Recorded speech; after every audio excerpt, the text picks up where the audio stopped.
The first thing that jumps out at me is the calmness. Yeah. And the clarity, even in like emergency situations, Right. pilots and controllers, they use very precise language and standard phraseology to make sure that everyone understands the situation. Like a verbal shorthand almost. Yeah, absolutely. Like packing a lot of information into every phrase. Exactly. In this level 1 scenario, the pilot is reporting a bird strike.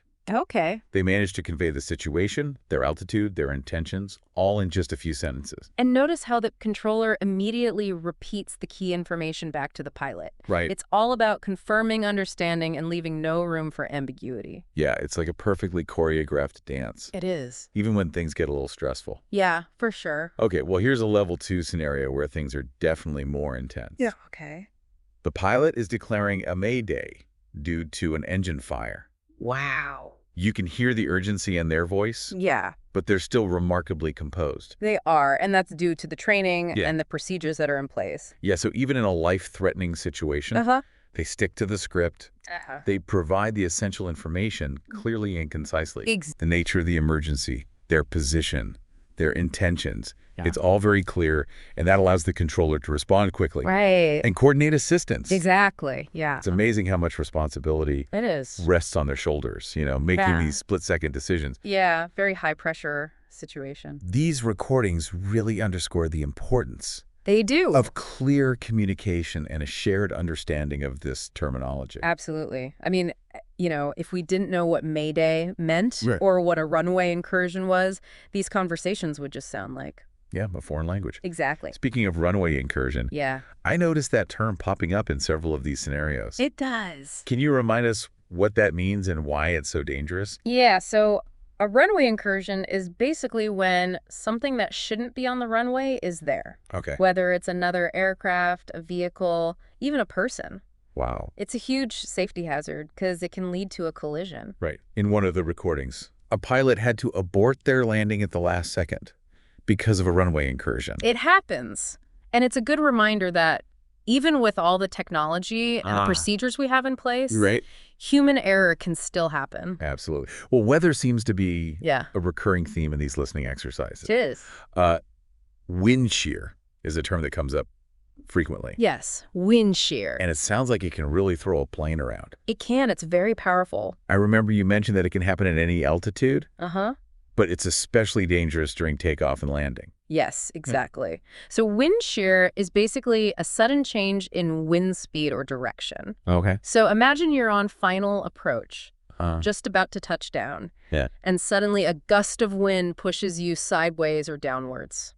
That sounds terrifying. It can be very disorienting for pilots. No wonder they try to avoid it whenever possible. Absolutely. What about CB clouds? Those seem to be another weather phenomenon that pilots are always on the lookout for. Yeah, CB clouds or cumulonimbus clouds. Right. Those are the massive thunderclouds that can tower up, to 50,000 feet. They're packed with turbulence, lightning, hail. Yeah. They can make a smooth flight feel like a roller coaster ride. Yeah, I can imagine. Not fun. One of our sources, the picture description one, had that really striking image of an aircraft covered in volcanic ash. Oh, yeah, that's a good one. It's a good reminder that even seemingly calm weather can pose threats to aviation. It can. Volcanic ash can be invisible to radar. Oh, wow. And it can cause some serious damage to aircraft engines.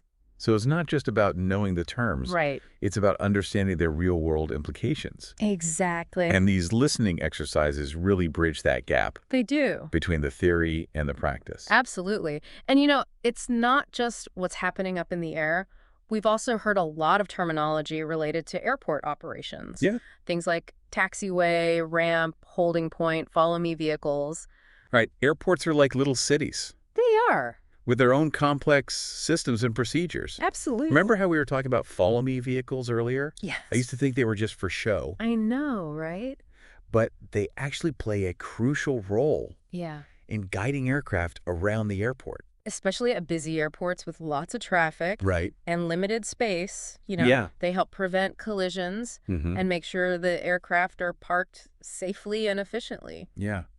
In one of the recordings, a pilot was given very specific taxi instructions, like taxi via Bravo to runway 2. right? Hold short of runway 12 left. It's very specific language. Yeah, it sounds like a secret code. It does, but if you know your airport layout and procedures, it makes perfect sense. Right. The pilot was being directed to a specific runway, but also being warned about potential crossing traffic. Exactly, yeah. It's a great example of how even on the ground, Yes. aviation relies on precise communication and this shared understanding of the terminology. Absolutely. It's like a carefully choreographed ballet with everyone moving in sync to make sure that the operations run smoothly. So we've covered emergencies, weather, even airport operations.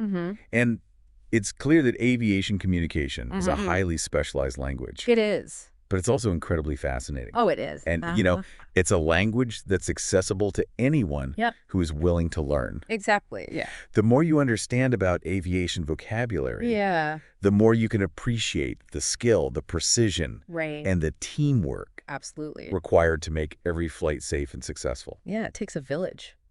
But we haven't even touched on what happens inside the cockpit yet. No, we haven't. Are you ready to explore the fascinating world of pilot communication and procedures? Let's go, I'm ready. All right, welcome back to the cockpit.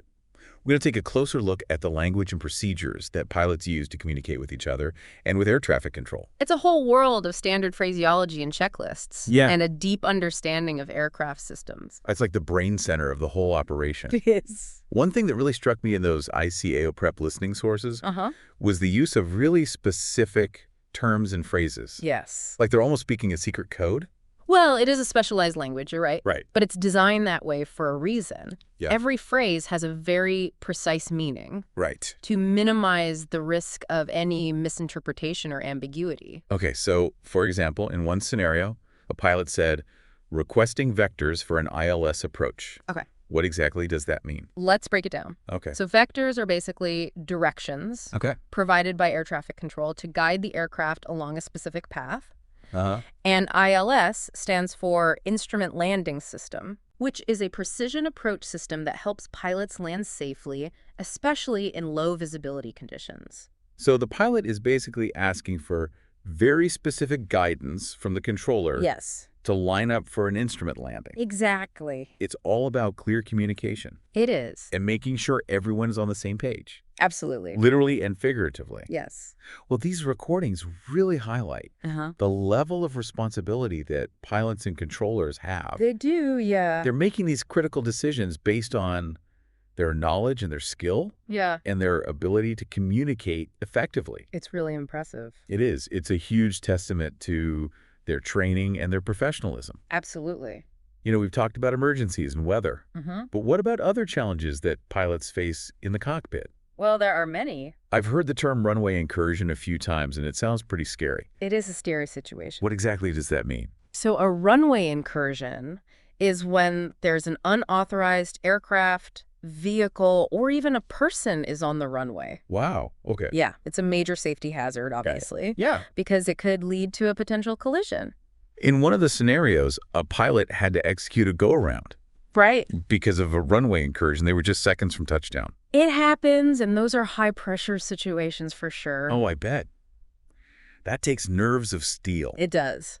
So a go-around means aborting the landing. Yes. And climbing back up to a safe altitude. Exactly. Requires quick thinking and precise handling of the aircraft. It does. It's a good reminder that even with all this technology and procedures we have in place, aviation still relies heavily on human skill and judgment. Absolutely. The human factor is always there. And speaking of human factors, let's talk about the roles and responsibilities within the cockpit itself. Okay. You know, we often hear the terms captain and first officer, but what are their specific duties?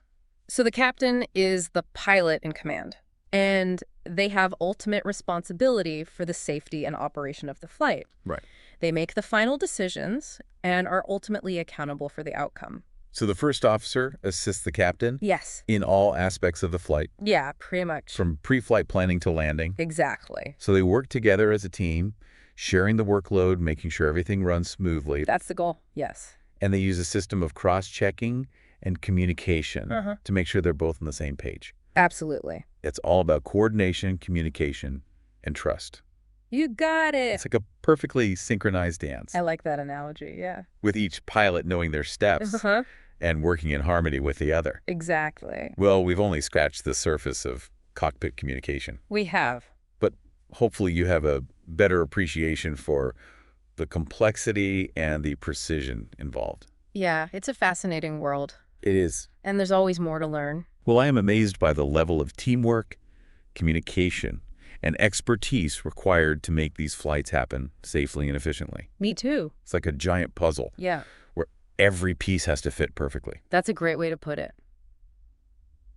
After this deep dive into the world of aviation vocabulary, I feel like I've earned my wings. Me too. At least linguistically speaking. Absolutely. So next time you're at the airport or gazing up at a plane soaring overhead, remember the language we've explored and the amazing individuals who make it all work. Well said. That's it for this deep dive into aviation vocabulary. It's been a pleasure. Thanks for joining us. Until next time.